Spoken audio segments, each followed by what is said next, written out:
हाँ जी। तो कल वाली क्लास में अपने नरम दल के बारे में पढ़ा था। आज अपने गर्म दल के बारे में पढ़ेंगे। एक बार हम फटाफट नरम दल वाला रिवीजन करवा दूं वापस आपको। तो पहले हमने पढ़ी थी नरम दल की आइडियोलॉजी। आइडियोलॉजी तीन चीजों के बारे में। पहले अंग्रेजों के बारे में, इंडियंस के बारे में, नेशनल मूवमेंट के बारे में। अंग्रेजों के बारे में वो क्या कहते थे कि उनका जो सेंस ऑफ जस्टिस है वो बहुत अच्छा है। फिर और क्या कहते थे कि अंग्रेजों का राज भारत के लिए डिवाइन ब्लेसिंग है। इंडियंस के लिए क्या कहा कि पॉलिटिकली इमेच्योर है, इसलिए नेशनल मूवमेंट में इंक्लूड मत करो। तो क्या करो, तो एजुकेशन दे दो इनको। पॉलिटिकल मूवमेंट कैसे चलाना है, तो कहा मेमोरेंडम से, सेशन से, मीटिंग से, एप्लीकेशन से। कौन कौन भाग लेगा, एवरी एजुकेटेड इंडियन जो होगा वो भाग लेगा। इधर मतलब किसी भी आधार पर भेदभाव नहीं करना है, वो किसी भी जाति, वर्ग, लिंग, क्षेत्र का हो, सबको इसके अंदर शामिल कर लो। फिर हमने पढ़ा योगदान, शुरू किया, संगठित किया और लीडरशिप दी, उसे सेकुलर फॉर्म दिया था। अंग्रेजों के दमन से, सप्रेशन से उसे बचाने के अंदर कहीं ना कहीं वो सफल रहे थे। धन का निष्कासन सिद्धांत को लोकप्रिय किया, इसलिए इकोनॉमिक नेशनलिज्म लेके आए थे। उनकी वजह से सुधार भी हुए, जैसे 1886 का पब्लिक सर्विस कमीशन, 1892 का काउंसिल ऑफ इंडिया एक्ट, 1896 का वेलबाई कमीशन या एक्सपेंडिचर रिफॉर्म कमीशन। फिर उनकी कमियां क्या क्या रह गई थी, तो अंग्रेजों का रियल कैरेक्टर रिवील नहीं कर पाए थे, इंडियंस को अंडर एस्टिमेट किया था, इसलिए नेशनल मूवमेंट को मास मूवमेंट नहीं बना पाए थे। उनकी ज्यादातर डिमांड्स जो थी एलिट क्लास से रिलेटेड हुआ करती थी, वो एक पार्ट टाइम कंट्रीब्यूशन ही दिया करते थे। और फिर उनकी जो पॉलिटिकल मेंडिकेसी की पॉलिसी थी उसकी वजह से यूथ कहीं ना कहीं डिसअपॉइंट हुआ था। तो दूसरा चरण शुरू हुआ 1905 के बाद, और ज्यादा बंगाल विभाजन वाला लपड़ा मार गया कि भाई नरमपंथी हमेशा जनता को यह कहते रहे कि अंग्रेज बहुत भले हैं, अंग्रेज बहुत भले हैं। और जब अंग्रेजों ने बंगाल का विभाजन किया तो लोगों ने कहा भले हैं तो बंगाल के विभाजन क्यों कर दिया। और फिर तुम कहते हो कि एप्लीकेशन से मामला बन जाता है, तो दो एप्लीकेशन करवाओ बंगाल विभाजन रद्द। उल्टा इस बार तिलक ने कहना शुरू किया, भाई साहब एक बार हमारा साथ दे के देखो, एक बार रेल की पटरियों पे आगे देखो, चक्का जाम करके देखो, अपने करवा देंगे, सब कुछ करवा देंगे। इसलिए जनता उधर मुड़ने लग गई थी। तो जो दूसरा चरण शुरू होता है 1905 के बाद में, वो एक्सट्रीमिस्ट का एरा था, वो ग्रमपंथियों का युग था। थोड़ा पढ़ते हैं अपने उसके बारे में। Second phase of national movement 1905 to 1919। वही बात, इसमें एक्सट्रीमिस्ट लीडर्स थे, उनका ज्यादा डोमिनेंस था। नेता कौन कौन थे बताए मैं, तीन तो लाल बाल पाल, एक अरविंद घोष याद रख लेना। चार नेता सीधे सीधे से बड़े बड़े से याद कर लेना। वही पहली बात आएगी, उदय के कारण क्या थे, क्यों उनका राइज क्यों हुआ, वापस याद करना। मैंने वेरी फर्स्ट क्लास में बताया था, किसी भी चीज के कारण बताने हैं तो उससे पहले जितनी घटनाएं हुई है वो हमेशा कारण है, उसके बाद में जो भी घटनाएं होगी वो हमेशा परिणाम होगी। 1905 में एक्सट्रीमिस्ट का राइज हो रहा है। अब इससे पहले जो जो इंसिडेंट हुए हैं वो उसके कारण हो जाए। अब गरम दल किसकी जगह ले रहा है, नरम दल की, मॉडरेट्स की जगह ले रहा है। इसका मतलब मॉडरेट्स में कहीं ना कहीं कमी है, कि जब कोई कमी होगी तभी तो दूसरे को मौका मिलेगा। और कमी हमें दिख रही थी, हमने उनकी कमियां पढ़ ली थी, ये कमियां थी, इस वजह से लोग नाराज थे उनसे। लोगों को चाहिए था कि नहीं थोड़ा सशक्त। वही बात है जी कि 2014 तक मनमोहन सिंह जी वाली गवर्नमेंट थी, लोगों को लगता था ये बोलते ही नहीं, चाइना के खिलाफ भी नहीं बोलते हैं, पाकिस्तान के खिलाफ भी नहीं बोलते हैं, चुपचाप रहते हैं, कोई एक्शन नहीं हो रहा है। एक्शन अब भी क्या पता वैसे ही हो रहे होंगे, पर अब लोगों को लगता है बोलता है आदमी, और ज्यादा ही बोलने लग गया है थोड़ा आदमी, तो लोगों को पसंद आता है। दूसरे वाला ऑप्शन लोगों को पसंद आता है। लोग मनमोहन सिंह से मोदी की तरफ शिफ्ट किए, एग्जैक्टली लोग नरम दल से गरम दल की तरफ शिफ्ट कर रहे हैं। तो एक तो जो उनकी पॉलिटिकल मेंडेकेसी वाली पॉलिसी थी उससे लोग ऊब गए थे। युवा को थोड़ा तड़क भड़क वाला चाहिए, नहीं ये काम मैं कर दूंगा आपके साथ है, उस प्रकार के नेता चाहिए थे। लाल बाल पाल उस प्रकार के नेता थे। एक तो वही कारण कि उनकी राजनीतिक भिक्षावृत्ति के कारण जो भारतीय थे वो भारतीय राजनीति में जो नरमपंथी थे वो अप्रासंगिक हो गए थे, इररिलेवेंट हो गए, क्योंकि लोग अब उनके साथ में आना नहीं चाहते, रिलेवेंस नहीं बची थी अब नरमपंथियों की कोई ज्यादा बड़ी। फिर दूसरा दूसरा एक ये बड़ा जोरदार कारण कि ये वो दौर था जब विवेकानंद जी भारत के अंदर छाए हुए थे। 1893 में शिकागो के धर्म सम्मेलन के अंदर भाग लेके आ चुके थे विवेकानंद जी। और पहले इंडियंस को कहीं ना कहीं खुद को ही लगने लग गया था कि यार अपने में दम वाली बात नहीं है, अंग्रेज अपने से हर मामले में सुपीरियर है। और इसीलिए वो जो जनता की भावना है वो नरमपंथी नेताओं में भी दिखाई देती है, और नेता भी वो मानने लग गए कि नहीं अंग्रेज अपने से श्रेष्ठ है, वो अपने देश के अंदर इसीलिए आए हैं ताकि अपने देश का भला किया जा सके। लेकिन जब विवेकानंद जी अमेरिका गए, वहां पर जब उन्होंने भाषण दिए, लोगों ने जब तालियां बजाई, तो लोगों को लगा अच्छा मतलब ये कई चीजों में अपने से पीछे भी है। तो अब लोग खोज खोज के लाने लगे कि वो कौन कौन सी चीजें जिनमें ये पीछे। और तब पता चला कि जब गोरे या यूरोपियंस आज जिन बातों को लेके और यूं उछल रहे हैं कि हमने ये किया ये किया, ये तो हमारे एंशिएंट इंडिया में था। तुम आज लोकतंत्र की गणतंत्र की बात करते हो, हमारे वैशाली का गणतंत्र, लिच्छवियों का गणतंत्र उस समय हुआ करते थे। हमारे सिंधु घाटी सभ्यता में, हालांकि सिंधु घाटी सभ्यता की तो खोज नहीं हुई थी, पर एंशिएंट की और खूब सारी बातें लोगों के सामने आने लगी। गुप्त एरा की बातें सामने आने लगी, कोई मौर्यन एरा की बातें लोगों के सामने आने लगी। साहब अशोक के अभिलेख हैं, उनके अंदर जो कलाकारी है वो सब इतनी अच्छी है। वेद जब पढ़ लिए गए तो वेदों की बातें सामने आने लगी, और वेदों के अंदर लिखा हुआ था कि लड़कियां पढ़ा करती थी। उस समय लड़कियां राजनीति में भी भाग लिया करती थी। और हमने गौरव कर रहा है, तुम तो अभी तक भी महिलाओं को राजनीति में भाग लेना नहीं सिखा चुके हो। हमने तो कई पीढ़ियों पहले कर लिया था। हाँ ठीक है, बीच में रुक गए, अब वापस कर लेंगे। तो लोगों को जब अपनी एंशिएंट कल्चर जो भी होती है या पुराना टाइम जो होता है उसका जब पता चला, तो कहीं ना कहीं उनके अंदर वो ग्लोरी की भावना आई, और उनको लगा कि नहीं, हम किसी से पीछे नहीं है। ये वाली जो भावना है, इसने उन्हें अंग्रेजों की आंखों में आंखें डाल के बात करना सिखाया। यही तो गर्मपंथ है। इससे पहले आप नजरें झुका के बात करते थे, अब आपने नजरें उठा के बात करनी शुरू कर दी थी। तो विवेकानंद जी, स्वामी दयानंद सरस्वती जब कहते हैं कि भाई स्वदेशी राज आना चाहिए, हमारा राज आना चाहिए, वो बातें धीरे धीरे धीरे धीरे अब फैल रही थी लोगों में। आर्य समाज का प्रभाव बढ़ रहा था, विवेकानंद जी का प्रभाव बढ़ रहा था, लोग विवेकानंद जी को यूरोप में, विदेशों में मान रहे थे, तो लोगों के अंदर वो भावनाएं आनी शुरू हुई।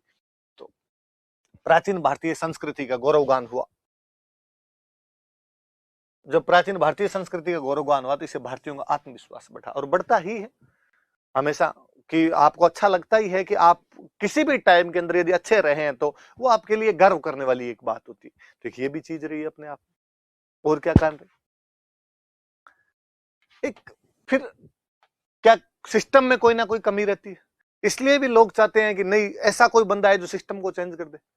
उन सालों में अपने 1900 के आसपास में, ये देखो 1899 वाला एक तो अपने को पड़ा है छपनिया काल, पूरे भारत में ही पड़ा था वो छपनिया काल। अकाल पड़ा हुआ था और प्लेग हो रहा था महाराष्ट्र में। यहाँ पे 1897 के आसपास में बहुत भयंकर प्लेग आ गया था। तो एक तो फेमाइन आ रखा है, एक प्लेग आ रखा है, और ब्रिटिश गवर्नमेंट उसको ढंग से नहीं हैंडल कर पाई। ब्रिटिश गवर्नमेंट न्यूट्रल सी हो गई थी, या लोगों का उतना ध्यान उन्होंने नहीं दिया। इसलिए लोगों को लगा, और लोगों ने नरमपंथियों का, तुम कहते हो ना रे अंग्रेज ध्यान रखते हैं, लोग भूखे मर रहे हैं, लोग प्लेग से मर रहे हैं, काहे ध्यान दिया जा रहा है? कोई ध्यान ही नहीं दिया जा रहा है हमारे पर। तो फिर गर्मपंथियों ने कहा एक बार सेवा का मौका दो, अंग्रेज ध्यान नहीं दे तो हम यहीं बैठे, अंग्रेजों को तो झक मरा के ध्यान देना पड़ेगा। तो लोग उनकी तरफ शिफ्ट हो गए थे। तो ये भी था कि उस समय देश की परिस्थितियां कुछ ऐसी थी और सरकार ढंग से हैंडल नहीं कर पाई। वही है कि आज जो सरकार है वो यदि कोई काम नहीं कर पाए, विपक्ष कहेगी ये काम मैं कर दूंगा, तो लोग उधर मुंह करेंगे। ऐसा उस टाइम हो गया था। तो अकाल और प्लेग की स्थिति थी उस टाइम भारत में, और ब्रिटिश सरकार उसका ढंग से ध्यान नहीं दे पाई थी। फिर और क्या चीजें, कर्जन, जैसे हम उधर पढ़ते हैं राष्ट्रवाद के उदय के कारण या नरम दल के उदय के कारणों में लिटन बड़ा महत्वपूर्ण स्थान रखता है अपना, वैसे के वैसे इस बार यहाँ पर एक गवर्नर जनरल था कर्जन। 1899 के आसपास में अपने यहाँ पे गवर्नर जनरल बना हुआ था। वैसे तो ये कहा जाता है कि भारत में सबसे अधिक काम यदि किसी ने किए थे तो कर्जन ने किए थे, पर हम कहते हैं कि साहब कर्जन के जो सारे काम थे वो अपने इंपीरियलिस्टिक पॉलिसी को बढ़ावा देने वाले थे। वो अंग्रेजों के जो साम्राज्यवादी नीतियां थी उसकी नींव को मजबूत करने वाले थे। उनसे उनके शासन की जड़ें मजबूत हुई, ना कि जनता को किसी भी प्रकार का फायदा पहुंचा था। तो वो जो पॉलिसीज थी अंग्रेजों की, उसकी वजह से भी भारतीय नाराज थे उनसे, और उन्हें एक दमदार नेताओं की आवश्यकता थी जो उनका जवाब दे सके, और वो नेता लाल बाल पाल थे। कौन कौन सी नीतियां थी? विश्वविद्यालय आयोग, यूनिवर्सिटी कमीशन लेके आए थे वो लोग। 1904 में यूनिवर्सिटी कमीशन आया था। क्या था यूनिवर्सिटी कमीशन? कि कर्जन ने साफ साफ कहा कि विश्वविद्यालयों पर गवर्नमेंट का कंट्रोल बढ़ाया जाना चाहिए। गवर्नमेंट देखे कि वहां के स्टूडेंट में क्या चल रहा है और क्या नहीं चल रहा है, क्योंकि पढ़े लिखे लोगों में नेशनलिज्म की भावना ज्यादा आ रही थी। पढ़े लिखे कौन? तो जो यूनिवर्सिटीज में पढ़ते हैं वो ज्यादा पढ़े लिखे लोग होंगे, उनमें ये नेशनलिज्म की भावनाएं ज्यादा थी। और कर्जन ये जो नेशनलिज्म की भावना उन लोगों के अंदर आ रही थी, इसको कहीं ना कहीं कुचलना चाहता था। इसलिए वो यूनिवर्सिटीज पे गवर्नमेंट का कंट्रोल बढ़ा देता है। इनमें गवर्नमेंट के लोग ज्यादा रहेंगे, यूनिवर्सिटी की टेरिटरी क्या होगी मैं खुद तय करूंगा, इसमें सरकार के मेंबर ज्यादा होने चाहिए। सीनेट जो होती थी, सीनेट में सरकार के मेंबर बढ़ा दिए गए थे। खूब सारे उसने से काम करने शुरू कर दिए। इस वजह से भी लोग परेशान थे, और लोगों को लगता है ये जानबूझ के कर रहा है, हमारे नेशनलिज्म को कुचलने के लिए कर रहा है। तो लोगों में वापस रिफ्लेक्ट होती थी वो बातें, ज्यादा जवाब देना चाहते थे अब लोग उसका।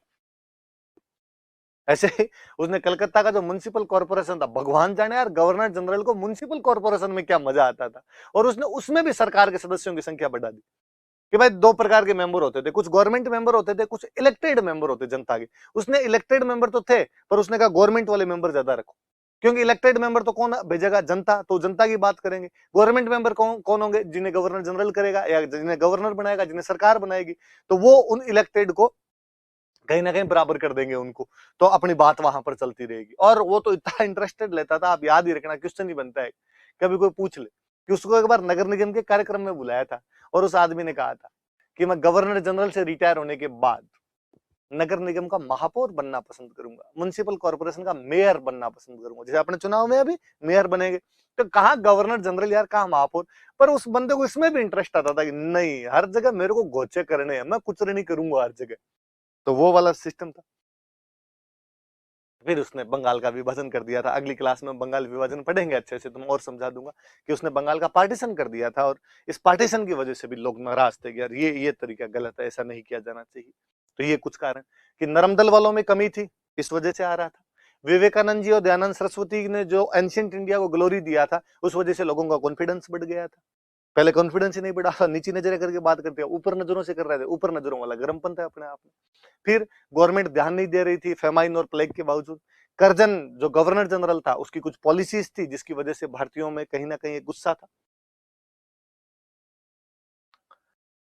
फिर हम कहते हैं यार, ये वो दौर था जब केवल हमारे नहीं बल्कि पूरी दुनिया में कहीं ना कहीं उग्र राष्ट्रवाद, हाइपर नेशनलिज्म आ रहा था। जैसे हम कहते हैं जब राष्ट्रवाद के उदय के कारण पढ़े थे, तो मैंने बताया था भाई केवल भारत में नेशनलिज्म नहीं था, इटली, जर्मनी, वो भी यूनाइट हो रहे थे, इसलिए पूरी दुनिया में नेशनलिज्म था। सेम ये 1900 के बाद वाला जो टाइम था, ये पूरी दुनिया में हाइपर नेशनलिज्म का टाइम था।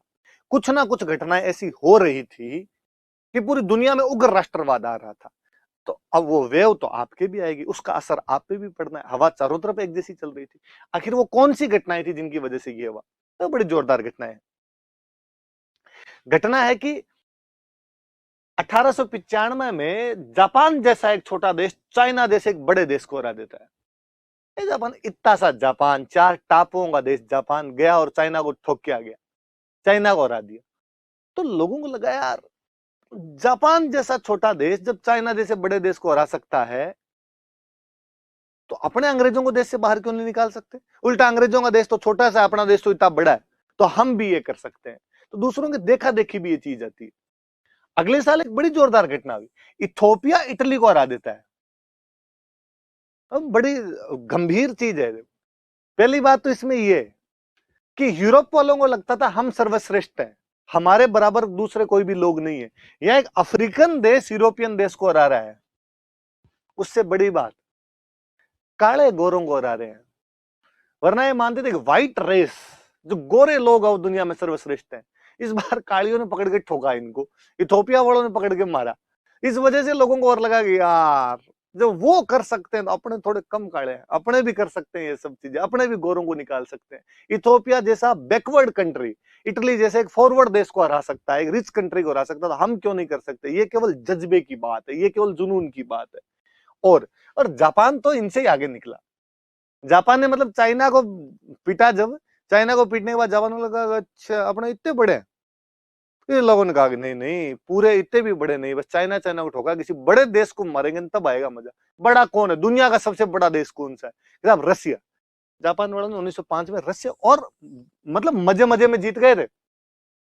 वर्ल्ड हिस्ट्री का बहुत अच्छा कोटेशन है कि जापानी बोनों ने रूसी भालू को हरा दिया था। मतलब डील डोल में सबसे भयंकर कहीं के लोग होते हैं तो रसियन लोग, डील डोल के सबसे भयंकर लोग मिलेंगे आपको। ये लंबे चौड़े सारे जापानीज, ये बापड़े छोटे छोटे से, ये मिची मिची आंखों वाले, और वो जाके रसिया को ठोके आए थे। तो 1905 में जब जापान रसिया को हरा देता है, तो ये बात और बड़ी थी। जब जापान जैसा छोटा सा देश रसिया को जाके हरा देता, हम भी कर सकते हैं ये सब। इधर उधर अंग्रेजों का राज साउथ अफ्रीका में। साउथ अफ्रीका में पहले से कुछ डच रहा करते थे, हॉलैंड के लोग रहते थे, खेती किया करते थे। अंग्रेज गैर अंग्रेजों ने जाकर आज से इस देश की लैंग्वेज इंग्लिश होगी, साउथ अफ्रीका की। डचों ने कहा कि नहीं, हमारे बच्चे डच में पढ़ेंगे। अंग्रेजों के डचों के बीच में क्लेश हो गया साउथ अफ्रीका में। डच नॉर्मल किसान है, अंग्रेज वहां पे राज कर रहे हैं, और डचों ने वहां पर विद्रोह किया और अंग्रेजों को अपनी बात मानने पर मजबूर कर दिया था। तो लोगों को लगा कि जब डच अपनी भाषा को लेके, अपनी कल्चर को लेके मांग कर सकते हैं, अपनी मांगे अंग्रेजों से मनवा सकते हैं, तो हम भी ऐसा कर सकते हैं। तो डच बोर विद्रोह, आगे गांधी जी पढ़ेंगे तो बोर विद्रोह की तो और खूब सारी बातें पढ़ेंगे। साउथ अफ्रीका में बोर विद्रोह इसी के साथ जुड़ी हुई चीज है। पॉल क्रूगर उनका नेता था, जिसके नेतृत्व में किसानों ने अंग्रेजों के साथ संघर्ष किया था। तो पूरी दुनिया में कुछ ऐसी लहर चल रही थी, कुछ ऐसी बातें चल रही थी नेशनलिज्म की, कि भारत भी उनकी चपेट के अंदर आना था, भारत को भी उनसे प्रभावित होना था। ये देख लो भाई, 4-5 कारण याद रखने। क्या क्या कारण हो गए? नरम दल वालों में कमियां थी कहीं ना कहीं, उनकी भिक्षावृत्ति के कारण भारतीय उनसे नाराज थे। फिर उसके बाद में आपके कि अंग्रेजों ने अकाल और प्लेग की स्थिति के बावजूद ध्यान नहीं दे रहे थे। कर्जन की कुछ नीतियां ऐसी हो गई थी, पूरी दुनिया के अंदर हाइपर नेशनलिज्म आ रखा था, और विवेकानंद जी और दयानंद सरस्वती जैसे लोगों की वजह से एंशिएंट इंडिया को ग्लोरी मिल रही थी, लोगों का कॉन्फिडेंस बढ़ रहा था। ये 5 बातें सीधी सीधी याद रखनी, ये उनके उदय के कारण है। कोई पूछे कि गरम दल भारत में क्यों आया, उसमें भी ध्यान रखना। जब कभी होगी नरम दल की राजनीति क्यों खत्म हो गई थी, उस आंसर में भी कहीं ना कहीं आप लिखने की कोशिश करना कि नरम दल में ये कमियां थी, साथ में गरम दल के टाइम में ऐसी कुछ परिस्थितियां भी थी, ऐसे कुछ कंडीशन भी थी कि उनका आना स्वाभाविक सा लग रहा था उस समय, और बस एक की जगह दूसरा आ रहा था, रिप्लेस कर रहा था उसको लगातार। आगे बढ़ते हैं, देखो वापस विचारधारा की बात है। विचारधारा, क्या विचारधारा है? 3 बातें मैंने बताई थी आपको। किसी की विचारधारा 3 चीजों में जाके पढ़नी है। वो लोग अंग्रेजों के बारे में क्या सोचते थे, वो लोग इंडियंस के बारे में क्या सोचते थे, वो लोग नेशनल मूवमेंट के बारे में क्या सोचते थे।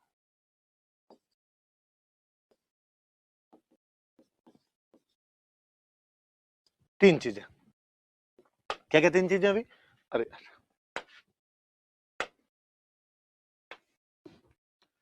अंग्रेजों के बारे में, इंडियंस के बारे में,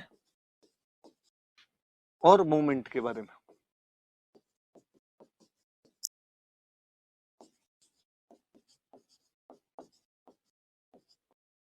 इनके बारे में अब मैं वापस वहीं लेके जाता हूं आपको। वो क्या मानते थे कि अंग्रेजों का जो शासन है वो देवीय वरदान है और अंग्रेज न्यायप्रिय लोग हैं, वो ये मानते थे। इन्होंने कहा ना ना ना, कोई न्यायप्रिय नहीं है, ये एक इंपीरियलिस्टिक पावर है, अपना साम्राज्य बढ़ाने के लिए आए हैं साहब। उन्होंने कहा कि अंग्रेज न्यायप्रिय, इन्होंने कहा अंग्रेज साम्राज्यवादी है। उन्होंने कहा अंग्रेजों का शासन भारत के लिए देवताओं का वरदान, उन्होंने कहा नहीं, क्या है देवताओं का वरदान है, ये औपनिवेशिक है, कॉलोनियल है। एक कोई देश होता है और वो दूसरे देश पे जाके कब्जा करता है और वहां का इकोनॉमिक एक्सप्लॉइटेशन करता है। तो ये कोई देवताओं का वरदान नहीं है, उल्टा अपना तो आर्थिक शोषण हो रहा है, इकोनॉमिक एक्सप्लॉइटेशन हो रहा है अपना तो। क्या, अच्छा ये बात तो उनके ठीक उल्टा है। वो कह रहे हैं न्यायप्रिय है, ये कह रहे हैं इंपीरियलिस्टिक है। वो कह रहे हैं कि डिवाइन ब्लेसिंग है, ये कहते हैं कॉलोनियल है, इकोनॉमिक एक्सप्लॉइटेशन को बढ़ावा देने वाला, प्रमोट करता है। इंडियंस, उन्होंने इंडियंस के लिए कहा था कि भाई साहब राजनीतिक रूप से मूर्ख है, कोई बुद्धि नहीं। इन्होंने कहा ये वाली सही बात है आपकी, है तो बेटे मूर्ख, इनमें बुद्धि तो किसी में नहीं है, राजनीतिक रूप से मूर्ख है, राजनीतिक जड़ता है, पॉलिटिकल अनअवेयर लोग है, अवेकनिंग नहीं है। पर उन्होंने आगे कहा कि राष्ट्रीय आंदोलन में शामिल नहीं करना चाहिए, इन्होंने कहा करना चाहिए। फिर भी भले ही पॉलिटिकली अनअवेयर है, लेकिन स्टिल फिर भी राष्ट्रीय आंदोलन में शामिल किए जाने चाहिए।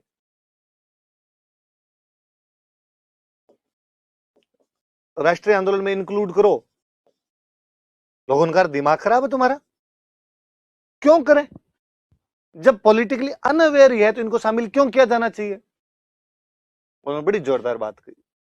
उन्होंने कहा रेस्पॉन्सिबिलिटी ब्रिंग्स रेस्पॉन्सिबिलिटी, उत्तरदायित्व से उत्तरदायित्व का विकास होता है। जब तक किसी आदमी को जिम्मेदारी नहीं दोगे, उस आदमी को जिम्मेदारी का एहसास कैसे होगा? जब किसी आदमी को कोई काम करने को कहोगे, तभी तो वो जानेगा ये काम कैसे होता है। सिंपल सा एग्जांपल कि आप अपने बच्चे को घर के अंदर ही रखते हैं, उसको बाहर जाने नहीं देते, स्पून फीडिंग बेबी बना रखा उसको, तो जिस दिन बाहर जाएगा उस दिन ठोकरें मिलेगी उसको। पर यदि आपने छोटी उम्र से धीरे धीरे बच्चे को यूं रवां कर रखा इस मामले में, तो अटकेगा ही नहीं। वो कि भाई बच्चे को पहली बार सब्जी लेने भेजा और वापस लेके आया, पूछा भाई क्या लेके आया, भाई टमाटर लेके आया, टमाटर क्या भाव लेके आया, तो 40 रुपए किलो लेके आया। और मम्मी ने कहा 30 ही है, तेरे को 40 कैसे दिए? तो मैंने तो दुकान वाले कहा था 1 किलो टमाटर दे दो, उसने कहा 40 रुपए। अरे तुम तो ठग के आ गया, और 30 रुपए थे, 10 रुपए ज्यादा ले लिए तेरे से। मम्मी ने टमाटर निकाले, टमाटर गले हुए, और ये क्या लेके आया, गले हुए टमाटर। तो उसने कहा कि ये तो उसी ने डाले थे, मैं क्या करूं। मैंने कहा टमाटर दो, उसने यही दे दिए। मम्मी ने समझाया कि नहीं, टमाटर अपने छांट के लेने होते हैं, भाव 4 दुकानों से पूछना होता है। अगली बार वो गया तो टमाटर छांट के लेके आए, भाव पूछ के लेके आए। 2-3 बार गया तो तीसरी बार तो वो बाकायदा मार्केट के जो भाव है उनसे वो 1 रुपया सस्ता ही लेके आया। आते टाइम साथ में मिर्च और हरा धनिया फ्री में और डलवा के लेके आया। तो आपने बाहर जाने दिया तभी तो वो सीखा। इसलिए अक्सर होता ही है कि जो बच्चे हॉस्टलों के अंदर रहे हुए होते हैं वो कहीं नहीं अटकते, एकदम यूं फॉरवर्ड होते हैं इस मामले में, कहीं भेज दो कहीं कर दो। और कई बच्चों को मैं देखता रहता हूँ, मम्मी पापा कोचिंग में भी एडमिशन करवाने के लिए आते हैं, और कोचिंग में एडमिशन करवा के जाते हैं, पूरा सामान वोमान दिलवा के जाते हैं, डेली फोन कर करके ध्यान और रखते हैं कैसे रह रहा है, खाना खाया या नहीं खाया तूने। एक हम ग्रामीण जो लोग आते हैं, मम्मी पापा उधर से पैसे दे के भेजते हैं, जा सिमरन जी ले अपनी जिंदगी, तेरे को जैसे रहना है वैसे रह ले, हमारे टाइम है नहीं भाई साहब, खेत में काम करना है। बच्चा यहाँ आता है, अपने हिसाब से रूम लेता है, अपने हिसाब से रहता है, मकान मालिक से लड़ता है, साथ वाले से लड़ता है, जो जैसे करके थोड़े दिनों में अपनी व्यवस्था को एकदम सही कर लेता है, सीख जाता है। जिम्मेदारी दी तभी तो जिम्मेदारी आई उस पर, तभी तो वो सीखा। तो उत्तरदायित्व से उत्तरदायित्व का विकास होता है। Responsibility brings responsibility. ये उन लोगों ने कहा साहब लाओ, इनको किसी अधिवेशन में लाओगे, इनको मूवमेंट में लाओगे, तब ये सीखेंगे स्वराज क्या है, तब ये सीखेंगे एजुकेशन क्या है। तुम जो घर बैठे रहने दो, पढ़ाओ, यूं पढ़ाते पढ़ाते आज सीखे कल सीखे, पढ़ पढ़न घुड़सवार हुआ, लेके आओ, अपने आप सीख जाएंगे धीरे धीरे। कभी आएंगे चक्का जाम करेंगे, अंग्रेजों का लाठीचार्ज होगा, उस दिन इनके समझ में आ जाएगा कि अंग्रेजों का राज कितना शोषणकारी। तब तक कुछ ही नहीं होना। अब नेशनल मूवमेंट के बारे में उनके विचार क्या है, नेशनल मूवमेंट के बारे में वो करे भाई साहब, आंदोलन करेंगे, सॉरी अधिवेशन बुलाएंगे, सभा करेंगे, ज्ञापन देंगे। इनका ना ना ना ना ऐसे नहीं होता ऐसा। तो बहिष्कार, बॉयकॉट किया जाना चाहिए, सरकार का बॉयकॉट, अपने आप सरकार की बुद्धि आ जाएगी। ढंग से यूं प्रदर्शन होने चाहिए, हड़ताल चक्का जाम, ये सब करेंगे तब पार पड़ेगी, वरना पार नहीं पड़ेगी। तो इनके आंदोलन करने के तरीके दूसरे, उनके आंदोलन करने के तरीके दूसरे। तो ये तो इनकी विचारधारा है, वो उनकी विचारधारा थी। तो पढ़े हमने अंग्रेजों के बारे में क्या था, इंडियंस के बारे में क्या था, मूवमेंट के बारे में क्या था। अब जो लिखी हुई चीजें हम वापस समझा देता हूं आपको। इनका मानना था कि अंग्रेजों का शासन साम्राज्यवादी और औपनिवेशिक प्रकृति का है, कॉलोनियल है और इम्पीरियलिस्टिक है। पर इनका भी यही मानना था कि भारतीय जनता राजनीतिक रूप से तो जड़ है, लेकिन फिर भी उनको राष्ट्रीय आंदोलन में शामिल करना चाहिए, क्योंकि उत्तरदायित्व से उत्तरदायित्व का विकास होता है, जिम्मेदारी जिम्मेदारी लेकर आती है। इन्होंने कहा स्वदेशी वस्तुओं का प्रयोग करो, विदेशी वस्तुओं का बहिष्कार करो। ये सबसे पहले थ्योरी यही लोग लेके आए थे, गरम दल वाले लेके आए थे कि अपनी वस्तुओं का प्रयोग करो, भाई का विदेशी वस्तु का बहिष्कार करो तो अंग्रेजों की कमर टूट जाएगी। तो कहा साहब सामान लाएंगे कहां से, तो अपनी वस्तुएं खरीदो, अपने लोगों को एम्पावर करोगे, कहीं ना कहीं अंग्रेजों की कमर तोड़ दोगे आप। तो दिवाली के ऊपर सारे के सारे दिए खरीदो, क्यों चाइनीज झालर लेके आओ अपने आप में। दिए जब लेंगे तो अपने गांव के अंदर जो मिट्टी का काम करने वाला है वो अपने आप एम्पावर होगा, और चाइनीज सामान नहीं खरीदोगे तो चाइना कहीं ना कहीं कमजोर कंडीशन में जाएगा आपसे। तो विदेशी वस्तुओं का बहिष्कार किया जाना चाहिए। एक बड़ी जोरदार सी बात, इन्होंने कहा कि भीड़ इकट्ठी कैसे करनी है। तिलक ने कहा ये मुझे करनी आती है। कैसे? तिलक ये कहता ही नहीं था कि अपने आंदोलन करेंगे, तिलक ये कहता ही नहीं था कि अपने कोई लोगों को इकट्ठा करके अंग्रेजों के खिलाफ बोलेंगे। तिलक ने 1893 में कहा कि हम गणेश भगवान का फेस्टिवल मनाना शुरू करेंगे, गणेश चतुर्थी मनानी शुरू करेंगे, और सब अपने अपने घरों में मत मनाओ रे। गणेश चतुर्थी क्या है, सबने अपने अपने गणेश जी लगा लिए, पूरे पुणे का एक, पूरे बॉम्बे का एक, पूरे नागपुर के अंदर एक। अब पूरा नागपुर इकट्ठा हो रहा है एक गणेश जी के लिए। जनता दूर दूर से गणेश जी के नाम पे इकट्ठे हो जाए, धार्मिक भावनाएं भारतीय लोगों में सदैव रही। अब आया यार, कहा भाई पहले भाषण देंगे जब इतना बड़ा कार्यक्रम है। तिलक आए, तिलक ने कई इधर गणेश जी के बारे में भाषण दी, गणेश जी महाराज हमारे ये, गणेश जी महाराज हमारे ये। थोड़ी देर बाद में तिलक गणेश जी वाला मामला बोल के दूसरे पर आता और कहता अब अपने देश में अंग्रेजों का राज आ रखा है और ये बहुत बुरे लोग हैं। ये उसी प्रकार बुरे हैं जैसे औरंगजेब बुरा था। जिस प्रकार औरंगजेब ने जुल्म किए थे, अब अपने पर अंग्रेज जुल्म कर रहे हैं। तो धार्मिक प्रतीकों का प्रयोग करना शुरू कर दिया, रिलीजियस सिंबल का प्रयोग करना शुरू कर दिया लोगों की भीड़ जुटाने के लिए। तिलक और लगा कि यार और कैसे आ सकता है, तो 1895 में शिवाजी के महोत्सव मनाने शुरू कर दिए थे। शिवाजी फेस्टिवल मनाना शुरू कर दिया। शिवाजी महाराष्ट्र की जान है। शिवाजी के बारे में तो आप महाराष्ट्र के अंदर थोड़ा सा भी ऊंच नीच बोल दो, लोग मार मार के बालाजी बना दे। महाराज छत्रपति शिवाजी का दिन मनाया जाएगा, उनका फेस्टिवल मनाया जाएगा, लोग इकट्ठे हुए और वापस जिस प्रकार महाराज शिवाजी ने अफजल खान और औरंगजेब को भगा दिया था, उसी प्रकार हम अंग्रेजों को देश से बाहर निकाल देंगे। लोग इकट्ठे शिवाजी की जयंती मनाने के लिए हुए, बंदा अंग्रेजों पे चला गया। तो भीड़ जुटाने का तरीका क्या हो, तो उन्होंने कहा धार्मिक प्रतीकों का प्रयोग, रिलीजियस सिंबल यूज में लिए जाने चाहिए। उधर अरविंद घोष ने बंगाल में कहना शुरू किया भारत माता का चित्र बनाएंगे। अब जो है भारत माता को एक महिला के रूप में आप ड्रॉ हुए देखते हो, ये बंगाल के राष्ट्रवादियों का ख्याल था, ये इन गर्म पंथियों का ख्याल था। भारत माता का चित्र बनाया जाए। अब हर कार्यक्रम में बाकायदा भारत माता होती, माँ के नाम से ममता और फूटती। ये धरती माता है, ये भारत माता है, अंग्रेजों के पैरों तले कुचलने नहीं देंगे हम इसको। तो लोगों को और लगता है कि यार ये वाली बात सही। तो राष्ट्रीय आंदोलन में किसका प्रयोग किया जाना चाहिए, धार्मिक प्रतीकों का। उन्होंने कहा कि पढ़े लिखे लोग आने चाहिए, पढ़े लिखे लोग धर्म वाली बातें नहीं करते। यार जनता जो जाती तो यूं इन सब की बात, ये आज भी है। 3 दिन पहले बिहार वाली रैली के अंदर मोदी जी बोले हैं कि साहब ये जंगल राज वाले लोग नहीं चाहते कि आप जय श्री राम का नारा लगाएं, ये जंगल राज वाले लोग नहीं चाहते कि आप भारत माता की जय बोले। मतलब कहीं ना कहीं आज भी नेताओं को लगता है कि पीपल कनेक्ट होने का, लोगों से जुड़ने का सबसे शानदार तरीका धर्म है।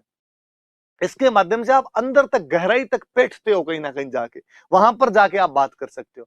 ये गरम दल वालों की देन है, उन्होंने करना शुरू किया।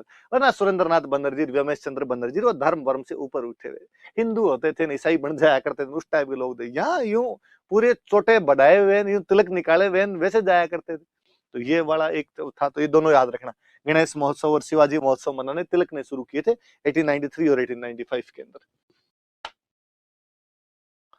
फिर वही हड़ताल जुलूस, इन सब का सहारा लिया जाना चाहिए। जैसे जो आप कर सकते हो, मार्च निकालो, स्ट्राइक करो, इन सब के माध्यम से भी किया जाना चाहिए। तो ये नरम दल वालों की विचारधारा है कि सॉरी गरम दल वालों की। नरम दल वाले कह रहे हैं अंग्रेजों का राज न्यायप्रिय है, ये कह रहे हैं साम्राज्यवादी।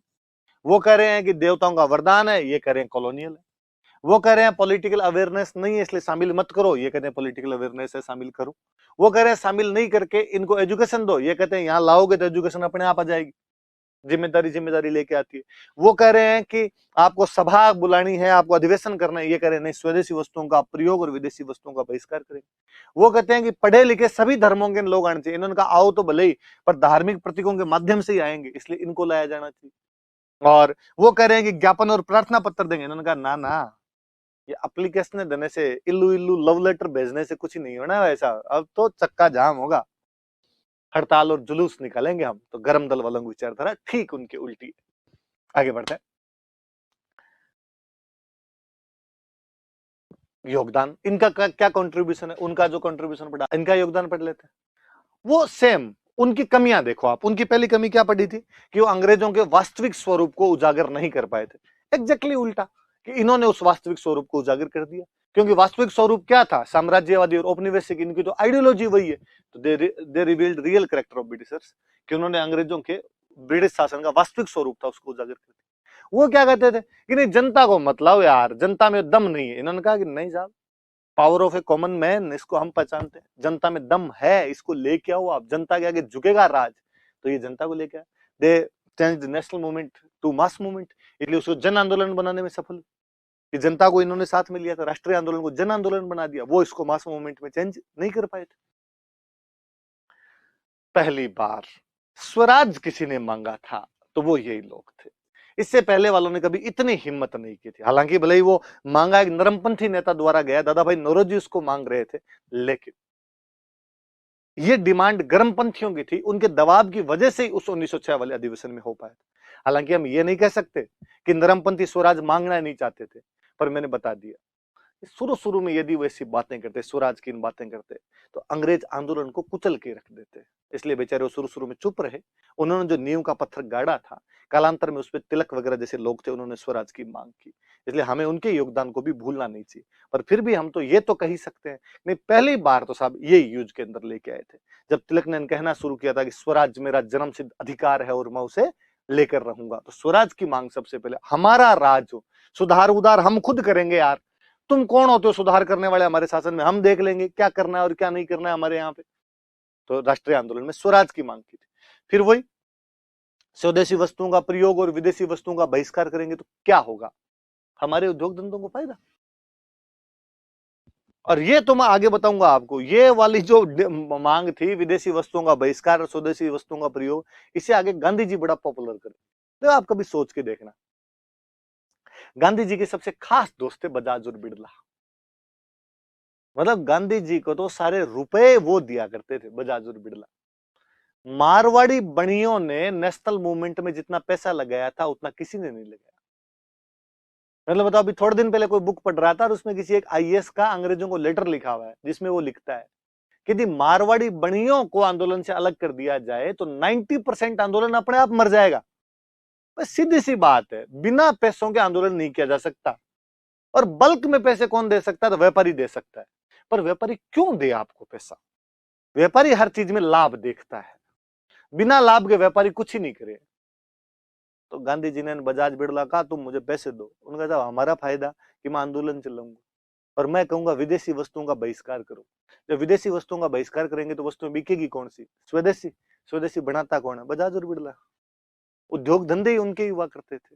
तो गांधी जी इस बात को और आगे ऊंचाइयों तक लेके गए थे। तो ये वाली जो बात है, ये यूं पूंजीपतियों को जोड़ने का एक बड़ा तरीका था। जनता तो जुड़ती है भावनात्मक, चाइनीज सामान नहीं खरीदेंगे, चाइनीज नहीं खरीदेंगे, जनता में तो भावना है। पूंजीपति बेटा बेटा मुस्कुराता है, ऊपर अंबानी अडानी बैठे बैठे मुस्कुराते हैं, ये नहीं खरीदोगे, फिर हमारे वाला आ रहा है, लोकल रिलायंस का माल उतार रहे हैं, ये खरीदोगे, फिर इसके बाद तो उनका बिकता है अपने आप। तो ये वाली जो बात है, विदेशी वस्तुओं का जब बहिष्कार करोगे तो हमारी जो डोमेस्टिक इंडस्ट्री है वो प्रमोट होगी, उसको बूस्ट मिलेगा कहीं ना कहीं। ये देने में ये लोग सफल रहे। हम विदेशी वस्तुओं का बहिष्कार करेंगे तो हम सरकार के स्कूल में भी नहीं जाएंगे। ये जो अंग्रेजों की शिक्षा हमें खराब कर रही है, तो साहब बच्चों को पढ़ाओ किसमें, हम खुद खोलेंगे, हमारी स्कूलें खोलेंगे। और मैं अगली क्लास में बताऊंगा कि जब बंगाल में स्वदेशी मूवमेंट चला था तो इन्होंने खूब सारी ऐसी स्कूलें खोली थी। अब जब ज्यादा स्कूलें खोलोगे तो एजुकेशन प्रमोट होगी या डिमोट होगी, प्रमोट होगी अपने आप में। तो कहीं ना कहीं एजुकेशन को बढ़ाने में भी ये लोग सफल रहे थे, शिक्षा का प्रचार प्रसार करने में ये लोग सफल रहे थे। तो दोनों चीजें याद रखनी है। और बड़ी बात, ये ऐसे लोग थे जिन्होंने पर्सनल सेक्रीफाई के एग्जाम्पल सेट किए थे कि नहीं मैं तुम्हारे लिए कर सकता हूं। तिलक भारत का पहला पॉलिटिशियन है जो जेल गए थे। अखबार निकाला करते थे केसरी, और उसमें एक बार को अंग्रेजों के खिलाफ लेख लिख दिया था, मैं आगे बताऊंगा किस बारे में था। अंग्रेजों ने पकड़ लिया था, 18 महीने के लिए जेल हुई थी। अर्णव गोस्वामी वाला सा सेम मामला था, 18 महीने के लिए जेल भेजे गए थे। पॉलिटिशियन यदि कोई जेल गया पहला तो तिलक था। इससे पहले वालों को तो जेल जाने की नौबत ही नहीं आई, काहे कि जेल जाए। गोखलेन, फिरोज शाह मेहता अंग्रेजों के शाम को दिल्ली बैठ के वोदका ले लिया करते थे, तो उनके तो जेल जाने की नौबत ही नहीं आई। तिलक बेटा बेटा कहीं मारता था हाथ, बेटा बेटा ऐसे कैसे हो जाएगा, अंग्रेजों से ये मांग भी मनवा लेंगे, वो मांग भी मनवा लेंगे। तो तिलक पहला पॉलिटिशियन। लोग इंस्पायर होते हैं, लोगों को लगता है ये बंदा यार, तुम हमेशा ऐसी में बैठने वाले लोग, ये है संघर्ष के दिनों का साथी, निर्भीक, जुझारू और कर्मठ उम्मीदवार, जो हमारे साथ यूं कंधे से कंधा मिलाकर लड़ता है, जो हमेशा हमारे साथ खड़ा रहता है। ये उनके योगदान है कुछ। तो क्या क्या योगदान है, वो उनकी जो कमियां उनके योगदान बना दो। कि वो अंग्रेजों के रियल कैरेक्टर को रिवील नहीं कर पाए, इन्होंने कर दिया। वो इंडियंस को मास मूवमेंट में नहीं जोड़ पाए, इन्होंने जोड़ दिया। फिर जो उनके जो तरीके थे कि भाई आपका सभा बुलाएंगे, अधिवेशन बुलाएंगे, वो नहीं, इनका स्वदेशी वस्तुओं का प्रयोग, विदेशी वस्तुओं का बहिष्कार था। तो इससे हमारी जो डोमेस्टिक इंडस्ट्री थी उसको बूस्ट मिला। इन्होंने खूब सारी स्कूलेज खोली, कॉलेजेस खोले, तो इससे हमारी जो एजुकेशन थी उसको भी कहीं ना कहीं बढ़ावा मिला। और वो जो लोग थे वो कहीं पार्ट टाइम कंट्रीब्यूशन दिया करते थे, ये पार्ट टाइम नहीं फुल टाइम रहते थे। फुल टाइम रहोगे तो ज्यादा चैलेंजेस दोगे आप सरकार को, ज्यादा चैलेंजेस दोगे तो गवर्नमेंट आपको गिरफ्तार भी करेगी। तो बाकायदा तिलक गिरफ्तार करके जेल भेजे गए थे, 18 महीने की जेल हुई थी। आगे पढ़ेंगे हम कौन सा मैटर था। ये होगी इनकी योगदान। अब इसके बाद इनकी कमियां पढ़ लेते हैं भाई, इनकी कमियां क्या क्या रही थी। तो इनकी सबसे बड़ी कमी तो ये ज्यादा फड़ की ना, तो अंग्रेजों ने फटाफट पकड़ के सबको जेल के अंदर डाल दिया। मैंने कल ही बताया था आपको, अरविंद घोष को तो उस केस में पकड़ के भगवान जाने अंग्रेजों ने पीटा था, कोई घुट्टी पिलाई थी, भाई सन्यासी बना था, पांडिचेरी चला गया था, इंडिया ही छोड़ गया था। बाल गंगाधर तिलक को 6 साल के लिए मांडले जेल भेज दिया था। विपिन चंद्र पाल ने जब इन दोनों का हाल देखा तो भाई ने कहा अपने तो राजनीति से संन्यास है। लाला लाजपत राय ने कहा संन्यास तो नहीं लिया जाए, पर इंडिया में रहेंगे तो पकड़ लेंगे। यहाँ से पहले गए आपके इंग्लैंड, और इंग्लैंड से चले गए थे अमेरिका। तो 4 बड़े नेता देखो, चारों का हसर क्या हुआ। जबकि गर्मपंथी कम से कम 20 साल तक यहां तक लाने में तो सफल रहे, वरना शुरुआत में ऐसी फड़फड़ करते तो अंग्रेज शुरुआत में पकड़ लेते और पकड़ के शुरू के अंदर ही डाल देते। तो एक अतिवादी रवैया अपनाया था, इसलिए 1907 वाले अधिवेशन के अंदर फूट पड़ गई। गर्मपंथी कहीं ना कहीं रिजिड हो गए थे कि नहीं अभी के भी स्वराज लेना, इस साल ही स्वराज लेना है अपने को। तो नहीं भाई, चीजें टाइम पे अपने हिसाब से आती है। गांधी जी इस मामले में बड़े इंटेलिजेंट थे। गांधी जी आंदोलन शुरू करते थे, हमेशा कहते आजादी लेंगे, पर गांधी जी को पता था कि नहीं ऐसे तो नहीं मिलेगी। पर जनता को यूं कहते कि आजादी अभी नहीं लेनी, तब तो जनता नहीं है, कहते यही थे इस बार पक्का आजादी मिल जाएगी अपने को। पर फिर एक टाइम पे जाके आंदोलन वापस ले लेते, 10 साल बाद वापस आंदोलन करेंगे। भी उसके 10 साल बाद गांधी जी ने 3 आंदोलन किए, तीनों में 10-10 साल का टाइम देकर आंदोलन किए। वो भारतीय जनता की नब्ज समझ गए थे, उनको पता था कि जनता को आंदोलन में किस प्रकार लेना। जल्दबाजी भी हर मामले में जरूरी नहीं होती। ठार ठार खावणो, उन्नो खाया मुंह बड़े, गरम खाने से मुंह जल जाए आपका, इसलिए उसका भी ध्यान रखना जरूरी। फिर इन लोगों ने अंग्रेजों की आलोचना तो की कम, और बाप रे नरमपंथियों को गालियां निकाली ज्यादा। तिलक शिवाजी महोत्सव के अंदर आता है, शिवाजी महोत्सव में कहता कि जिस प्रकार महाराज शिवाजी ने औरंगजेब को भगा दिया था, उसी प्रकार हम अंग्रेजों को भगा देंगे।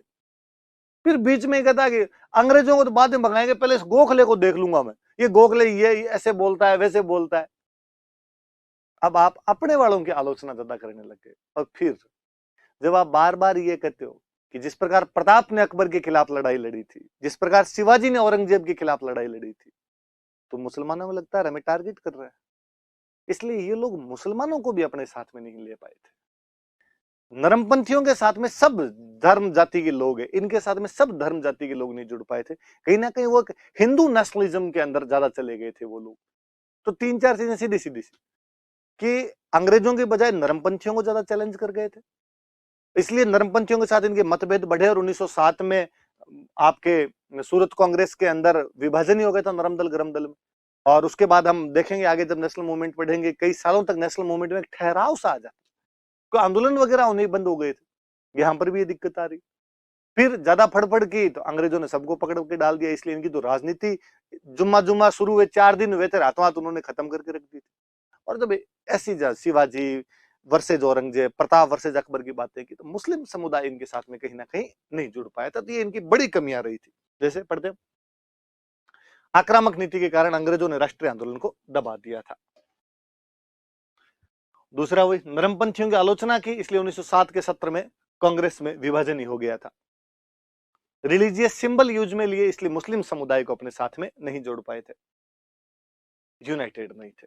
लाला लाजपत राय अपने अलग डफली बजाया करते थे, बाल गंगाधर तिलक महाराष्ट्र में अलग लगे हुए थे, इधर ये बंगाल वाले अपने आप में अलग थे। आपस में भी कोई इतना ज्यादा कम्युनिकेशन इन लोगों के बीच में नहीं था, या एक ज्यादा अच्छे तरीके से संगठित होकर ये लोग प्रयास नहीं कर पाए थे जितने प्रयास उन दूसरे लोगों ने कर लिए थे।